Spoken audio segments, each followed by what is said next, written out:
तो आपका स्वागत है मेरे चैनल पे। तो आज मैं शुरू करने वाला हूँ एक नया मानवा जो कि मेरे एक सब्सक्राइबर ने मुझे सजेस्ट की थी। तो चलिए इसको बिना किसी देरी के शुरू करते हैं। तो स्टार्टिंग में जो एमसी है वो एक लड़के को लव लेटर देता है, लेकिन जो लड़की है वो उसके मुंह पर ही मना कर देती है। वो बोलती है कि अबे साले तेरी हिम्मत कैसे हुई मुझे लव लेटर देने की, तेरा फैमिली बैकग्राउंड है ही क्या जो कि तू मुझको प्रपोज कर रहा है। और ये बात सुन के एमसी मायूस हो जाता है और जो लड़की है वो लव लेटर फेंक के वहाँ से जाने लगती है। लेकिन पीछे वाले दो बंदे बोलते हैं कि देखो तो इसको, इसने क्या सोचा कि ये उसको प्रपोज करेगा और उसको पटा लेगा। अबे साले तेरी औकात नहीं है उसको प्रपोज करने की।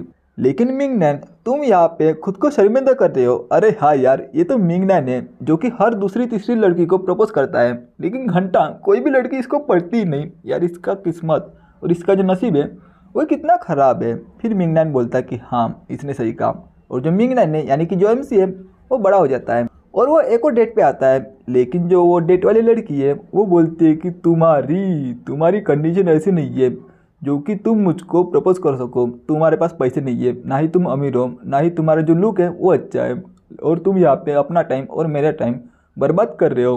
तो मेरी तरफ से साफ साफ ना है। और एमसी भी मायूस हो जाता है। वो बोलता है कि मेरा नाम है मिंगनैन और मैं 28 साल का हूँ और अभी भी सिंगल हूँ यार, मेरी एक भी गर्लफ्रेंड नहीं बनी अब तक, और साथ ही में मैं वर्जिन भी हूँ।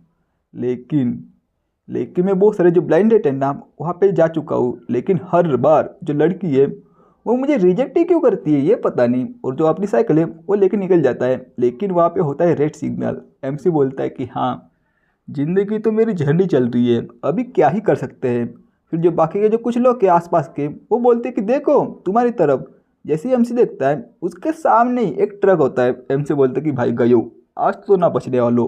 फिर जो ट्रक ड्राइवर है वो बोलता है कि शिट यार ये बच्चा, इसको क्या रेड सिग्नल दिखा नहीं, लेकिन मेरी ट्रक की स्पीड बहुत ही ज़्यादा है, मैं अगर ब्रेक भी लगाऊंगा तब भी मैं इसको नहीं बचा सकता, तो अभी मैं क्या करूं। और वैसा ही होता है, जो ट्रक है वो एमसी के ऊपर से गुजर जाता है और एमसी की मौत वही पे ऑन द स्पॉट हो जाती है। लेकिन जो उसकी आत्मा है वो ट्रैवल करने लगती है। फिर हमें एक गांव का सीन दिखाया जाता है जिसका नाम यिन लियन होता है। और उसी गांव के एक घर में एक बच्चा पैदा होता है और अपनी आंखें खोलता है। वो बोलता है कि ये फीलिंग और ये मेरे हाथ इतने छोटे कैसे हो गए। एक मिनट, क्या मेरा फिर से रीइंकार्नेशन हुआ है दूसरे दुनिया में? मैं सोच भी नहीं सकता, लेकिन अभी अभी तो मज़ा आएगा ना। फिर हमें 18 साल बाद का सीन दिखाया जाता है जहाँ पे एमसी कल्टिवेशन कर रहा होता है, लेकिन उससे कल्टिवेशन घटा नहीं होती। वो बोलता है कि अबे यार जो कल्टिवेशन है वो करना इतना मुश्किल होगा, मैंने तो सोचा भी नहीं था, लेकिन मुझे लगा कि मैं कल्टिवेशन करूँगा और मैं कुछ ना कुछ उखाड़ लूँगा और एटलीस्ट मैं शादी तो कर ही लूँगा, क्योंकि मैं पिछली ज़िंदगी में कुंवारा ही मर चुका था। फिर एमसी हमें बताने लगता है कि लियांची पीरियड से पहले 4 लेवल आते हैं और मैंने 16 साल पहले ऑफिशियली कल्टिवेशन करना शुरू किया था। तो स्टार्टिंग में मुझे इतनी दिक्कत नहीं हुई, लेकिन बाद में मुझे पता चला कि ये कितना मुश्किल है। और 2 सालों से मैं जो रूजिंग रैंक है ना उसके 23 लेवल पे लटका हुआ था। फिर हमें लेवल के बारे में पता चलता है कि पहला लेवल है रूजिन, दूसरा चीजिन और तीसरा गुआनजिन।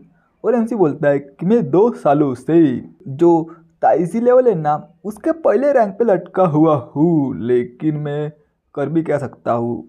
तो मुझे टॉप का कल्टिवेटर बनने के लिए एम करना चाहिए, यानी कि लियांची पीरियड का कल्टिवेटर बनने के लिए। हालांकि ये बहुत ही ज़्यादा मुश्किल है, लेकिन मैंने अपने पहले की ज़िंदगी में बहुत सारी मानवा मांगा और कॉमिक्स पढ़ी थी जहाँ पे एमसी पहले वीक होता है, उसके पास कुछ भी नहीं होता, लेकिन उसको एक चीट मिलती है। उसकी मदद से जो एमसी है वो बहुत ही ज़्यादा पावरफुल बन जाता है। और हमारे तियानलिंग के जो मास्टर है वो अभी सिर्फ लियांची के तीसरे लेवल पे है, लेकिन वो हमें यानी कि 30,000 लोगों को कमांड देते हैं और वो इमॉर्टल मास्टर को भी जानते हैं। लेकिन उसके अलावा मैं बिल्कुल सेम हूँ, लेकिन मैं कर भी कह सकता हूँ, मैं ना ही पावरफुल हूँ और ना ही मुझे कुछ आता है। तो अभी मैं क्या करूँ, अभी कुछ ना कुछ तो करना पड़ेगा पावरफुल बनने के लिए। तभी जो मिंग का जो भाई है यानी कि एमसी का जो भाई है वो उसको बुलाता है, मिंग नैंग जल्दी बाहर आओ, हमें तुम्हारी जो ब्राइड है ना उसको लाने के लिए जाना है, तो जल्दी तुम नीचे आ जाओ। और ये एमसी का बड़ा भाई होता है। एमसी बोलता है कि शिट यार आज मेरी शादी है, मुझको भी नहीं पता था। हाँ भैया मैं आता हूँ जल्दी, मेरे लिए रुको वरना हम बिना दूल्हे के दुल्हन कैसे लाएंगे। फिर शिनशिप होता है, हमें एमसी की बारात को दिखाया जाता है जहाँ पे शहनाई बाजा सब कुछ बजता है। फिर एमसी और उसकी पत्नी को दिखाया जाता है। एमसी बहुत ज़्यादा खुश होता है। वो बोलता है कि यार आज मैं बहुत ज़्यादा खुश हूँ क्योंकि दो लाइफ में यानी कि दो ज़िंदगी में ये मेरी पहली पत्नी है। क्योंकि मैं पहले की ज़िंदगी में 28 साल का था, वो भी नल्ला बेरोजगार, मेरी शादी भी नहीं होती और मैं स्टिल अभी भी वर्जिन हूँ। तो आज मेरी वर्जिनिटी टूटने वाली है। और हमारे त्यानली के में टोटल 300 सेक्ट आते हैं और अगर कोई बंदा 18 साल की उम्र में जो नीची लेवल है वहाँ तक नहीं पहुँचता तो उसको शादी कर कर अपनी फैमिली बनानी पड़ती है। तो इसीलिए आज मेरी शादी है क्योंकि मैं उस लेवल तक पहुँचा ही नहीं, क्योंकि मैं कल्टीशन में नल्ला हूँ। तो अभी आज मेरी शादी है। फिर हमें रात का सीन दिखाया जाता है जहाँ पे एमसी का हनीमून होता है। एमसी अपनी पत्नी को देखता है जिसका नाम जाओ जियो शुआंग होता है। फिर एमसी बोलता है कि ये मेरी पत्नी है, ये दोनों लाइफ में यानी कि दो जिंदगी में ये मेरी पहली पत्नी है। वाह यार ये कितनी सुंदर है। एमसी उसको ही घूर रहा होता है। वो बोलता है कि लेकिन लगता है कि ये थोड़ी नर्वस लग रही है तो मुझे उसको पहले थोड़ा रिलैक्स करना पड़ेगा। एमसी बोलता है कि नर्वस होने की कोई भी ज़रूरत नहीं है क्योंकि अब से ये तुम्हारा भी घर है। तो तुम्हारी रैंक क्या है? वो बोलती है कि मेरी चीज़ जवान है। और तुम्हारा क्या?